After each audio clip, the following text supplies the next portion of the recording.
The metal door was hot against Mama Rahila's palms as she pounded with everything left in her 70-year-old body. Smoke crawled up her throat like burning fingers, choking her prayers into coughs. Through the crack beneath the door, she could see her daughter-in-law's designer heels planted firmly on the concrete. "Zara, open this door! What are you doing?" Her voice cracked with terror and disbelief.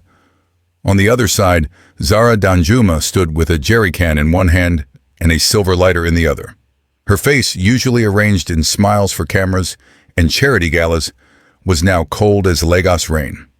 "What am I doing?" Zara's laugh was sharp. "I'm taking what should have been mine 3 years ago. You ruined everything, old woman.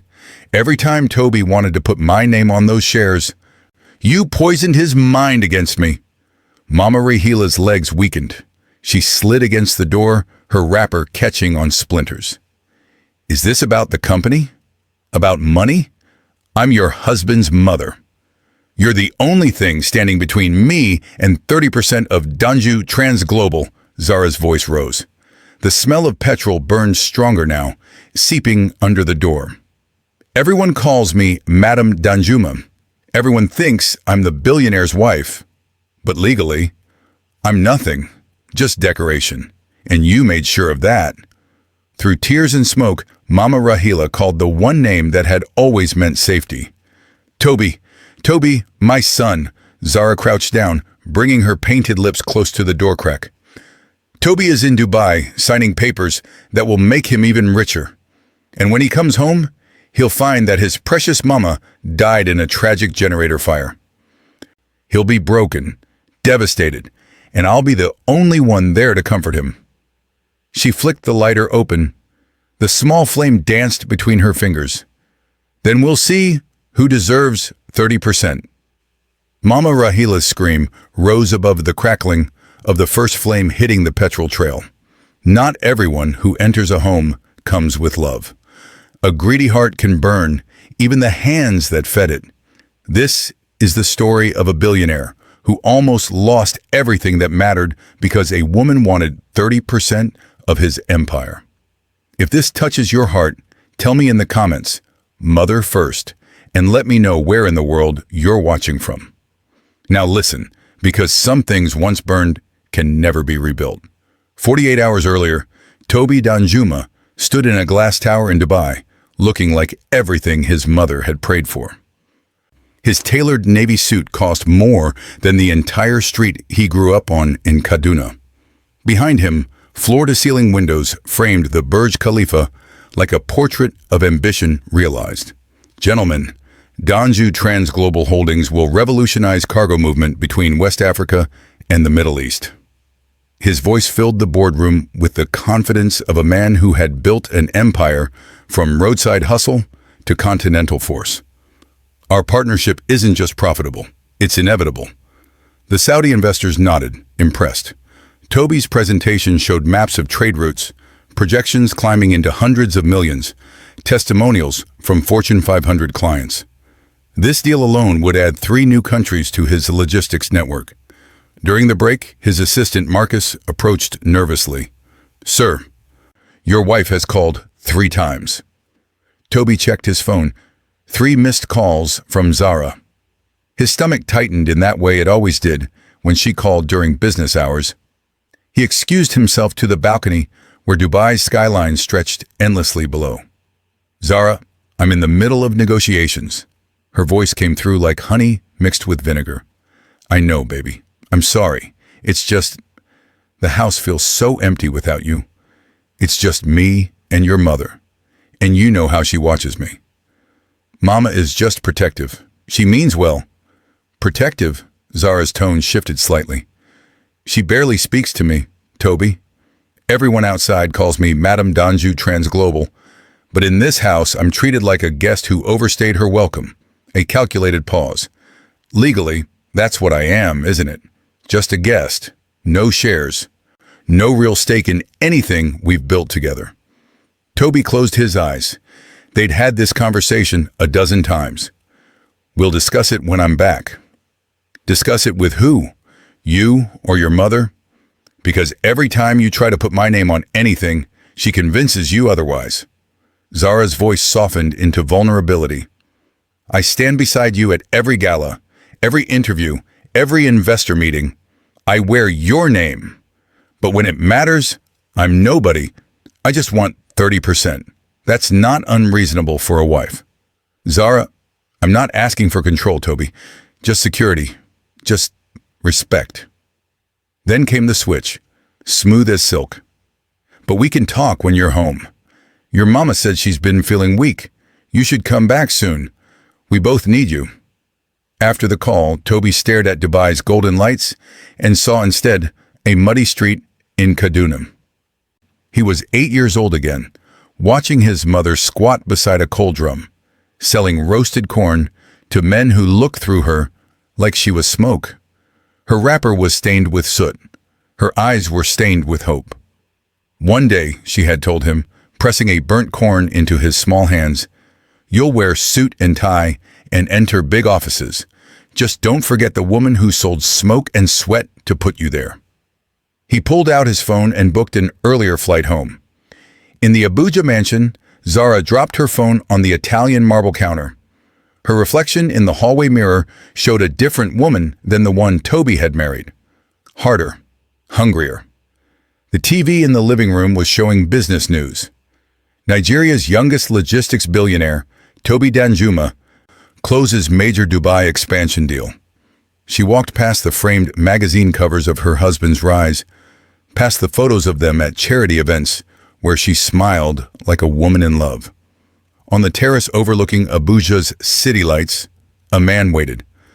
Dara was younger than Toby, sharper in ways that had nothing to do with business degrees. He'd been Toby's operations consultant until Zara made him something else entirely. So, Darrow sipped whiskey. Billionaire hubby still trust you? And completely. Zara took the glass from his hand and drank. That's his mistake. And the shares? Blocked, as always. The old woman has her claws in everything. Zara's jaw tightened. Every meeting with lawyers, every discussion about assets, Mama Rahela somehow poisons the conversation. She tells him stories about relatives who married for money, about women who destroyed families for property. And Toby listens. He always listens to her. Darrow leaned back. As long as that old woman is breathing, you'll never touch a single share. You know that, right? Zara's silence said she did. Mama Rahila had learned to trust her instincts the way she'd learned to stretch soup to feed 3 people.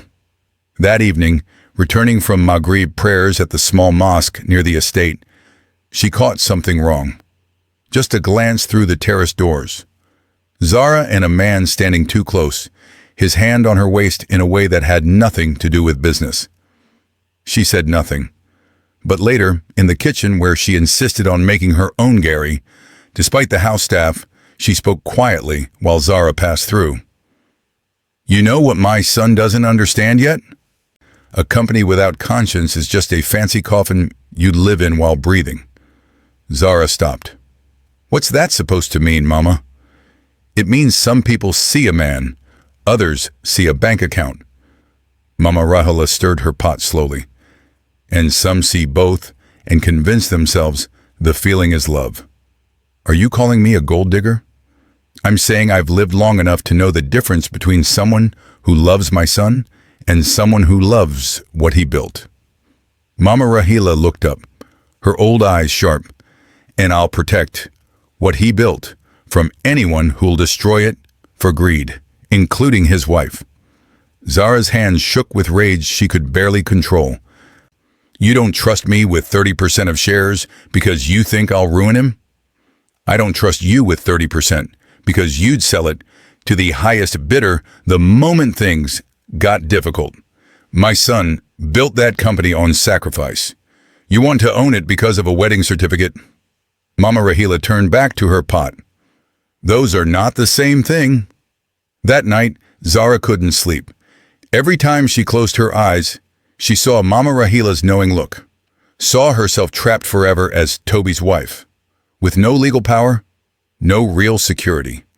One divorce, one scandal, one younger woman, and she'd be out with nothing but a prenup that protected Toby's assets. She found Darrow in the guest wing where he often stayed, claiming late-night work on company logistics. "We need to do something," she whispered. "She knows about us. She'll tell him." "So what do you want to do? We can't exactly ask her nicely to approve your shares." They stood by the window overlooking the back compound. In the distance, the generator house sat isolated near the perimeter wall, fuel drums stacked beside it, metal door with heavy locks. One narrow entrance. Darrow saw where she was looking. "What are you thinking?" "I'm thinking generator fires happen all the time in Nigeria." Her voice was cold.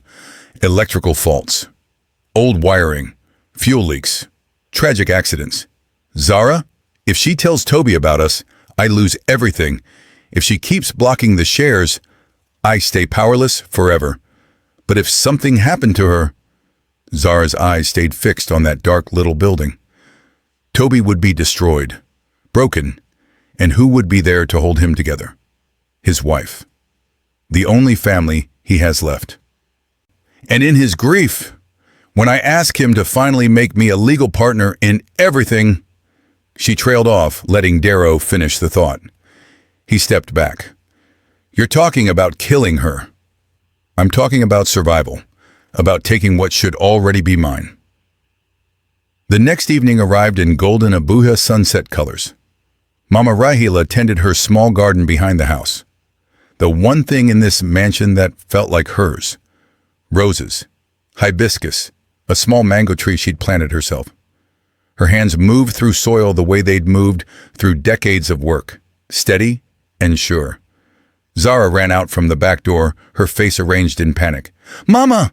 Mama, please come quick!" Mama Rahila stood, worried. "What happened?" "I smell fuel near the generator room. Strong smell, like something is leaking." "I'm afraid it might catch fire or explode." Zara grabbed her arm. "Please check it. I'm too scared to go close." Mama Rahila didn't hesitate. Fire in a compound like this could spread to the main house, could kill everyone. "Stay here. I'll look." She walked the narrow path toward the small concrete building at the edge of the compound. The generator house. They rarely used it since the estate had good power supply, but it was kept maintained. The door was slightly open. Inside was dark, smelling of oil and metal. "I don't see any leak," Mama Rahila called out, stepping further inside. "The smell is old fuel, not fresh." Behind her, Zara moved fast. The heavy metal door slammed shut.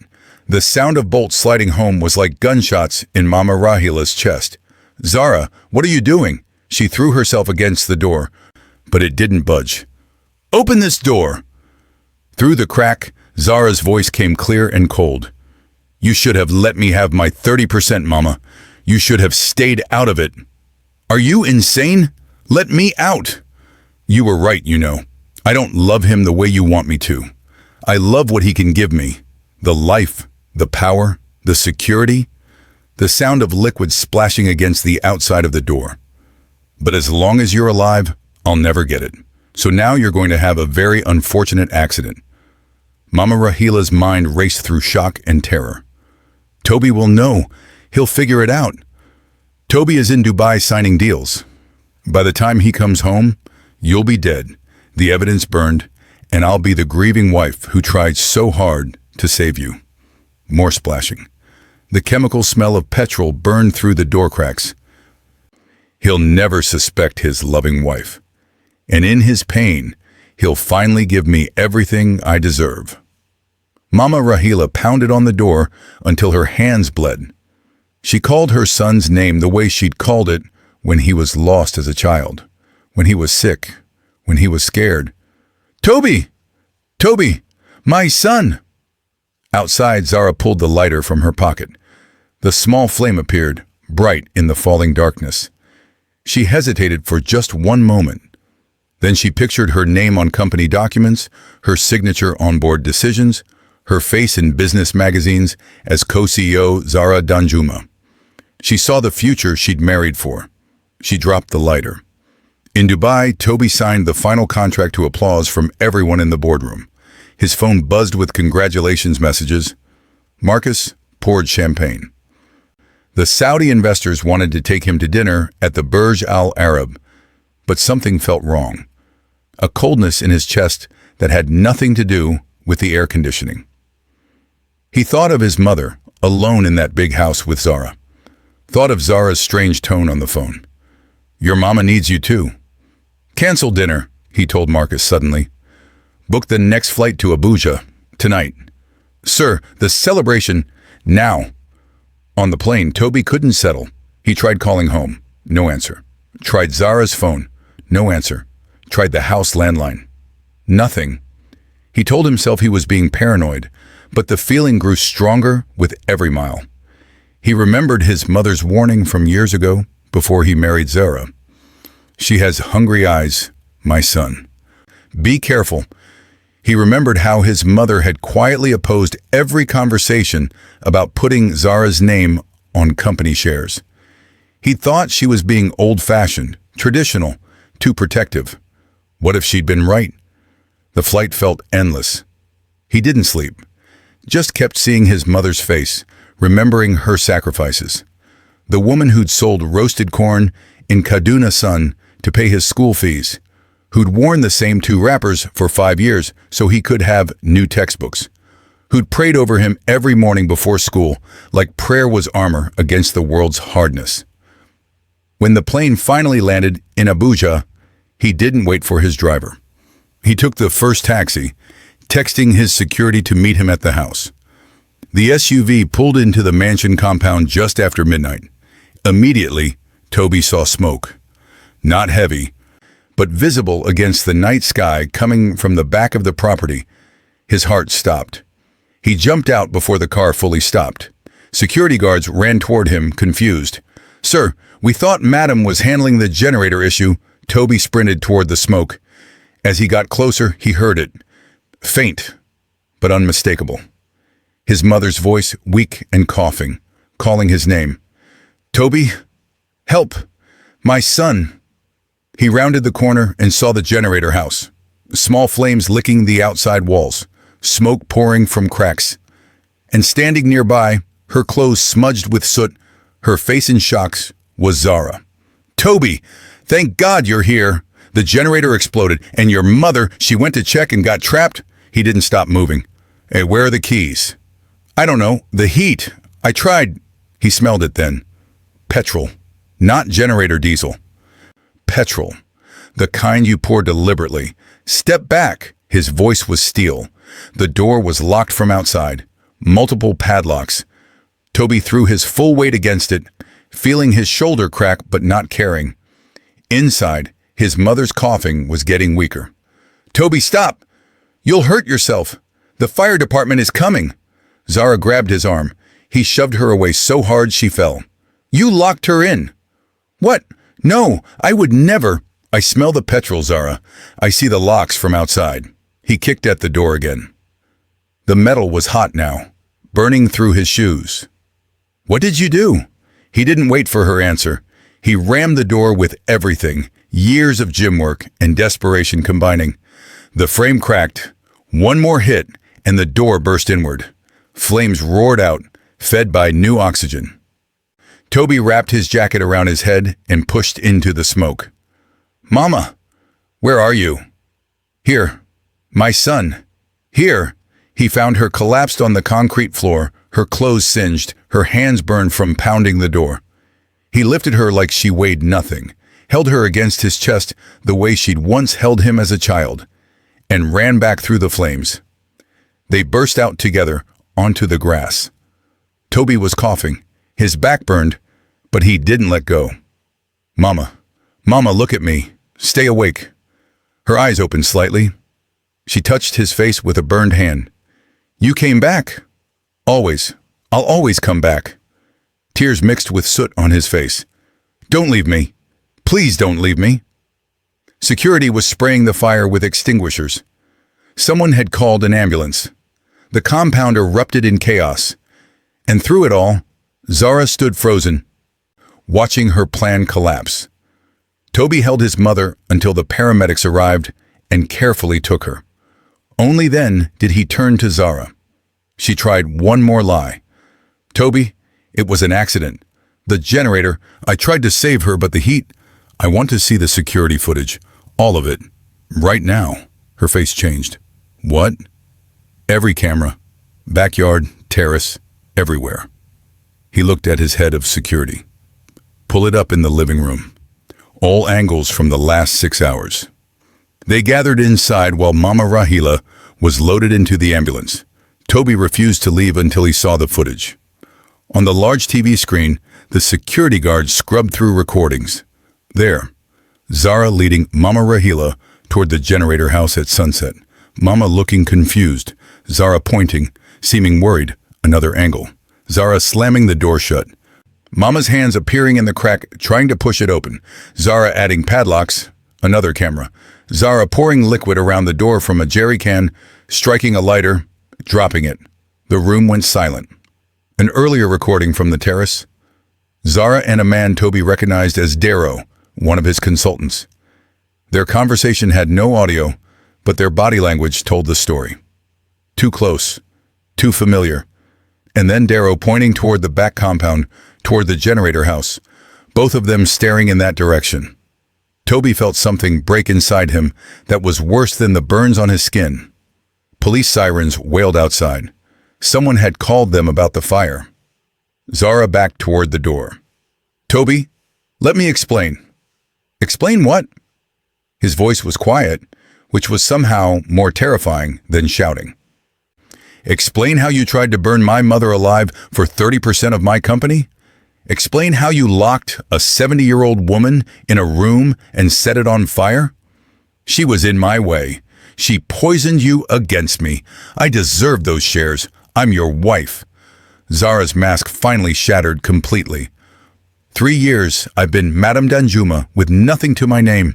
3 years watching her control everything. This was supposed to be my life too. So you tried to murder her. I tried to take what should have been mine. Police officers entered the living room. Toby gestured to the screen. "Officers, I'd like to report an attempted murder. The evidence is all here." They arrested Zara while she screamed about rights and shares and being his wife. They arrested Darrow when they found him trying to leave through the back gate.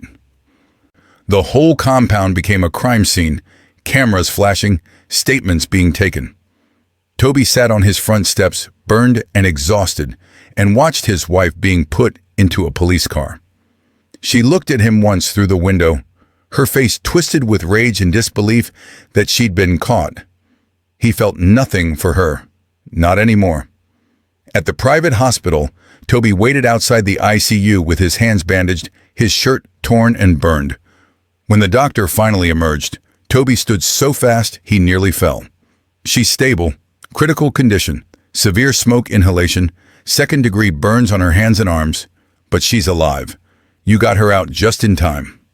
Toby collapsed back into the chair and wept like a child. They let him see her an hour later.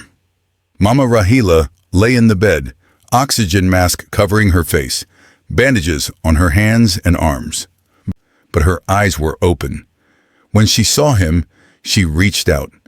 He took her hand carefully, so carefully. "Mama, I'm sorry. I'm so sorry I left you alone with her. I should have listened to you. I should have seen." She squeezed his hand weakly. Her voice came muffled through the oxygen mask. "You came back. That's all that matters. You saved your old mama. You are all I have. You are everything." He laid his head on the edge of her bed.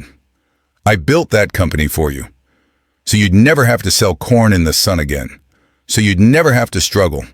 And I almost lost you because I was too blind to see who I married.